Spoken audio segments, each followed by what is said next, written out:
Isaiah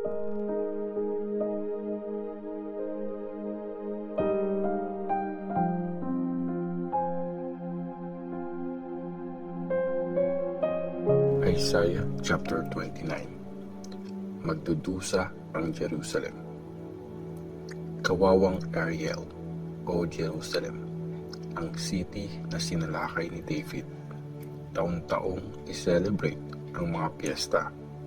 Pero pagdudusahin ko ang Ariel, magkakaroon ng iiyakan at pagdaing, at magiging parang altar ang city. Papaliputan kita, sasalakayin, gagamitin ko ang mga tore at magtatayo ng mga panlusob laban sa iyo. Tapos, mula sa ilalim ng lupa, magsasalita ka. Mula sa alikabok, manggagaling ang salita mo. Parang sa multo ang boses mo na nagmumula sa lupa, at galing sa alikabok, pabulong ang salita mo. Pero magiging parang pinong alikabok ang mga kaaway mong napakadami. Ang mga walang awa na sobrang dami, parang ipa na hahanginin. At biglaan na lang sa isang iglap, ililigtas ka ni Lord na makapangyarihan. Darating siya na matindi ang ingay na parang kulog at lindol, parang ipo-ipo, bagyo at naglalagablab na apoy. At ang lahat ng bansang kumakalaban kay Ariel, lahat ng lumulusob sa kanya, sa depensa niya, at mga nagpahirap sa kanya, mawawalang parang panaginip, parang vision sa gabi. Gaya ng taong nagugutom na kumakain sa panaginip niya, na pag nagising, gutom pa rin siya. O ng taong nauuhaw na nananaginip na umiinom siya, na pagkagising, nanghihina at uhaw na uhaw. Ganon ang mangyayari sa lahat ng bansa na sa Mount Zion ay kumakalaban.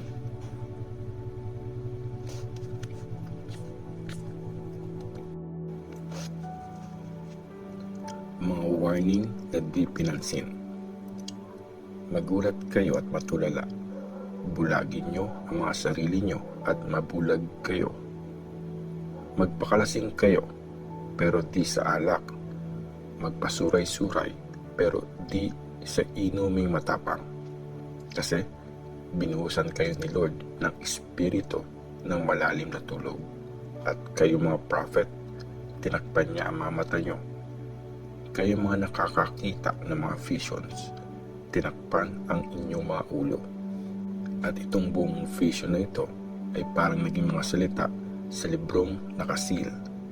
Pag binigay mo ito sa taong nakakabasa, sasabihin niya na di niya mababasa kasi nakasil. At pag pinabasa mo naman ito sa di nakakabasa, sasabihin niya na di siya marunong magbasa. Sabi ni Lord, dahil itong mga taong ito, malapit lang sa akin sa salita, at sa bibig lang ako kinagalang. Pero ang mga puso nila malayo sa akin, at ang pag-worship nila sa akin ay sa utos lang ng tao na kinabisado. Kaya gagawa ako ulit ng mga kababalaghan sa bayang ito, nakakagulat at nakakamangha. Maglalaho ang karunungan ng magagaling na tao, at matatago ang talino ng mga matatalino. Pag-asa sa future. Kawawa kayong mga nagtatago kay Lord ng inyong mga balak na ginagawa sa dilim, at nagsasabing, sino ang nakakakita sa amin? Sino ang nakakaalam ng ginagawa namin? Pinabaliktad nyo ang mga bagay. Ang gumawa ba ng palayok ay masasabing parehas ng clay? Sasabihin ba ng palayok sa magpapalayok, hindi siya ang gumawa sa akin? O sasabihin ba niya sa gumawa sa kanya, hindi niya alam ang ginagawa niya? Hindi ba malapit na ang Lebanon ay magiging mabungang bukid, at ang mabungang bukid magiging isang gubat? Sa araw na yon, maririnig ng bingi ang pagbasa sa isang libro, at mula sa dilim makakakita ang bulag. ang mga api ay magkakaroon ng bagong saya kay Lord at magsa-celebrate ang mahihirap dahil sa banal na Diyos ng Israel. Kasi maglalaho na ang mga walang awa, mawawala na ang mayayabang, at tatapusin lahat ng gumagawa ng masama. Sila na nag-aakusa ng mali sa kapwa, naglalagay ng trap sa judge, at nagsisinungaling para di magkaroon ng katarungan ang nasa tama. Kaya ito ang sabi ni Lord, ang naligtas kay Abraham tungkol sa lahi ni Jacob. Di na mapapahiya ang bayan ko, di na mamumula sa hiya ang mukha niya pag nakita niya at ng mga anak niya ang gawa ng aking mga kamay. Bibigyang parangal nila ang pangalan ko. Paparangalan ang banal na Diyos ni Jacob at igagalang ang Diyos ng Israel. Maliliwanagan ang mga nalilito at ang mga dadanang dada makikinig para matuto. Isaiah chapter 30. Walang kwentang kasunduan. Kawawa ang mga rebelding anak, sabi ni Lord. Mga nagpaplano ng di galing sa akin at nakipagkasundo sa iba na laban sa gusto ko. Kaya kasalanan nila, nagpapatong-patong. Nagpunta sila ng Egypt, humingi sila ng tulong nang di nagtanong sa akin para i-protect ng hari nila at sumilong sa anino ng Egypt. Kaya yung proteksyon ng hari ng Egypt magiging inyong kahihiyan at mapapahiya kayo sa anino ng Egypt na inyong sisilungan.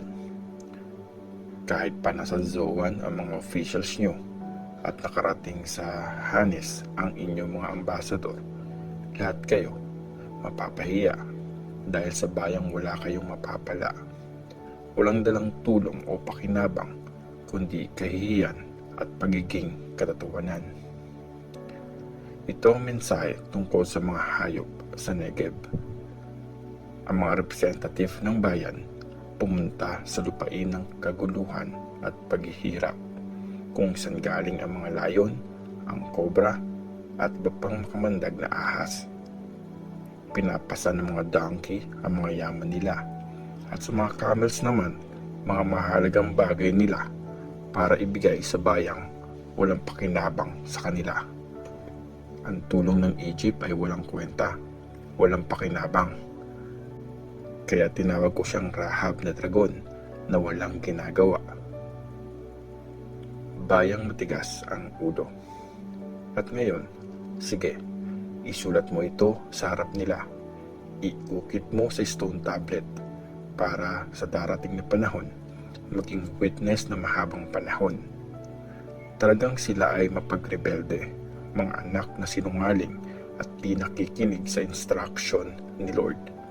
Sinasabi nila sa mga nakakakita ng vision, huwag niyong sabihin sa amin ang inyong mga visions. At sabi nila sa mga prophets, huwag niyo sa amin sabihin ang katotohanan, yung mga matatamis na salita lang, yung mga gawa-gawang pangitain. Talikuran niyo na ang mga mission niyo, iwanan niyo na yan. Ang tungkol sa banal na Diyos ng Israel, ayaw na naming pakinggan. Kaya sabi ng banal na Diyos ng Israel, dahil nireject niyo ang sinabi ko at nagtiwala kayo at umasa sa pagpapahirap at sa panloloko, itong kasalanan na ito magiging parang mataas na pader na may crack. Matutumba na at malapit ng bumagsak. Bigla na lang sa isang iglap, mawawasak. At para yung palayok sa pagkabasag na dinurog ng walang habag. Sa mga pirasong ito, ni wala kang magagamit na pangkuha ng uling sa kalan o pansalok ng tubig sa balon. Kay Lord magtiwala.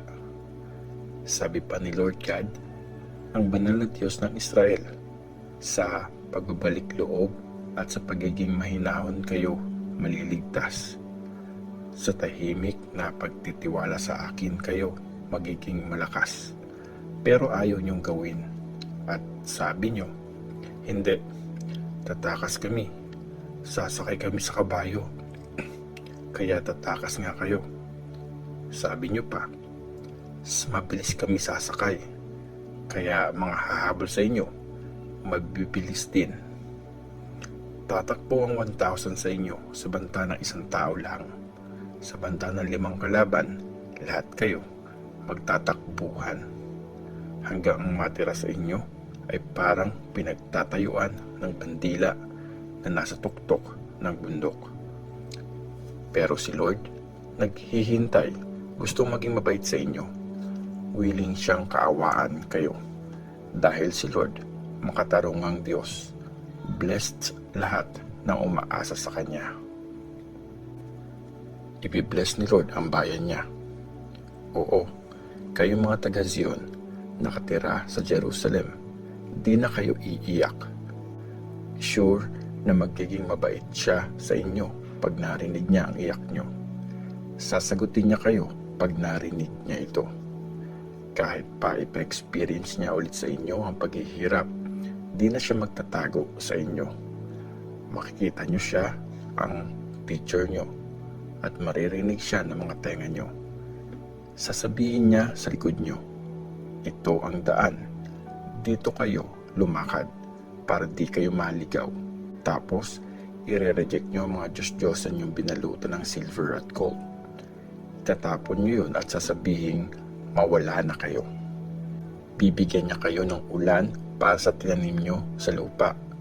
At yung putil na bunga ng lupa, magiging maganda at sagana. Sa araw na yon, ang mga alaga niyong hayop ay sa malawak na damuhan kakain. Ang mga baka at donkey niyo na gamit sa pag-aararo ay kakain ng masasarap na pagkain ng hayop. At magkakaroon ng mga batis na dinadaluyan ng tubig ang bawat bundok at purol. Sa araw na mangyayari ang matinding patayan at pagwasak ng mga tore.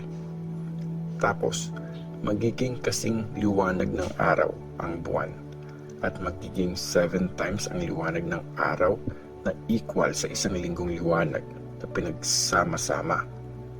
Mangyayari yon sa araw na gagamutin ni Lord ang bayan niya at pagagalingin niya ang mga sugat na nakuha nila sa parusa niya. Paparusahan ang Assyria.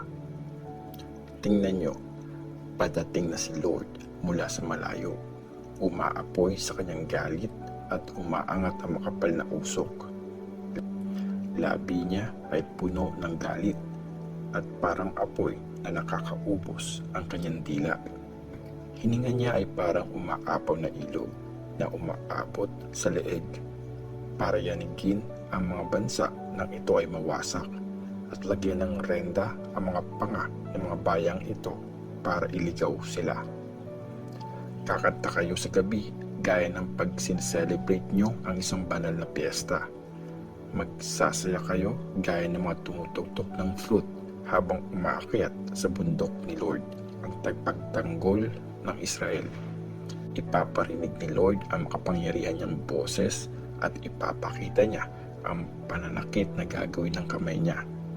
At ang galit niya, parang nagliliyab na apoy na susundan ng kidlat at bagyo, pati ng pag-ulan ng yelo. Matatakot ang mga Assyrians sa boses ni Lord pag hinampas niya na sila ng kanyang tungkod. At bawat hampas ng tungkod ng parusa ay sasabayan ng tugtog ng tamborin at lyre. Lalabanan niya sila at pagbubuhatan ng kamay. Matagal nang nakaredy ang lugar ng pagsusunugan ng bangkay ng hari. Malalim yun at maluwag at tambak-tambak ang kahoy na panggatong. Ang hininga ni Lord na parang nagliliyab na sulfur ang sisindi doon.